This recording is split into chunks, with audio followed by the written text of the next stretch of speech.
سب سے پہلا سوال جو ہے ایک نبیلہ نام کی خاتون ہے، انہوں نے بھیجا ہے. نبیل کہتے ہیں شریف کو، اللہ ان کو دنیا و آخرت کی شرافت نصیب فرمائے. تو انہوں نے ایک سوال یہ بھیجا ہے کہ وطر کی نماز میں دعائے قنوت اگر کوئی شخص نہ پڑھے تو کیا پڑھنا چاہیے؟ اگر کسی کو دعائے قنوت نہیں آتی ہے، بہت سارے لوگ دعائے قنوت نہیں آتی ہیں، تو وہ وہاں کیا پڑھیں؟ اور وطر کے تعلق سے تھوڑی سی ڈیٹیل بتا دیں.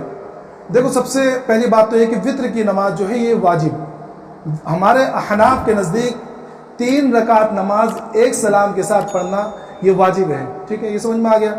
2 رکعت تو بالکل جیسے عام طور پر پڑھی جاتی ہے ویسے پڑھی جاتی ہے. تیسری رکعت کے لیے جب ہم کھڑے ہوتے ہیں تو قیام کے اندر 2 واجبات ہیں، دونوں الگ الگ ہیں. ایک ہے دعائے قنوت کے لیے تکبیر کہنا، یہ الگ ایک واجب ہے، اور ایک ہے دعائے قنوت پڑھنا. سمجھ میں آ رہا ہے؟ 2 واجب ہیں. ایک دعائے قنوت کے لیے تکبیر کہنا، اگر کسی شخص نے دعائے قنوت کے لیے تکبیر نہیں کہی بلکہ ہاتھ اٹھائے بغیر بس دعائے قنوت شروع کر دی تو بھی اس کا ایک واجب چھوٹ گیا، اس کو سجدہ و کرنا پڑے گا.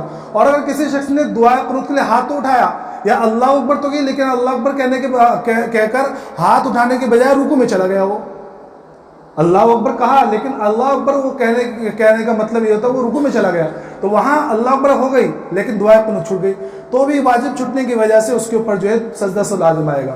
اچھا، دعائے قنوت کا مسئلہ یہ ہے کہ دعائے قنوت صحیح حدیث کے اندر کوئی متعین نہیں ہے.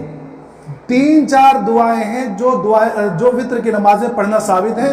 ہاں، زیادہ تاکید یا زیادہ پڑھنا جو ہے وہ یہ دعائے قنوت ہے جو ہم پڑھتے ہیں، اللہم انا نستعینک ونستغفرک، یہ جو دعائیں یہ زیادہ پڑھنا ثابت ہے، اس لیے یہ پڑھنا جو سنت ہے. اس کے بعد 2-3 دعائیں اور ہیں جو وطر کی نماز میں پڑھنا ثابت ہے. ٹھیک ہے، لیکن اگر کسی کو دعائے قنوت یاد نہیں تو اب وہ کیا کرے؟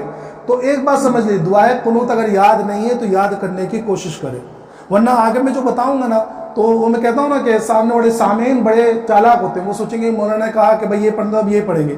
تو اگر کسی شخص کو دعائے قنوت یاد نہ ہو تو جب تک دعائے قنوت یاد نہیں ہو جاتی اس وقت تک ربنا آتنا فی الدنیا حسنہ وفی الآخرۃ حسنۃ وقنا عذاب النار یہ پڑھ سکتا ہے، یا رب اغفر لی پڑھ سکتا ہے، یا ربنا اغفر لی پڑھ سکتا ہے، یا اللہم اغفر پڑھ سکتا ہے. 3 مرتبہ یہ پڑھ سکتا ہے، لیکن اس وقت تک جب تک دعائے قنوت یاد نہ ہو جائے.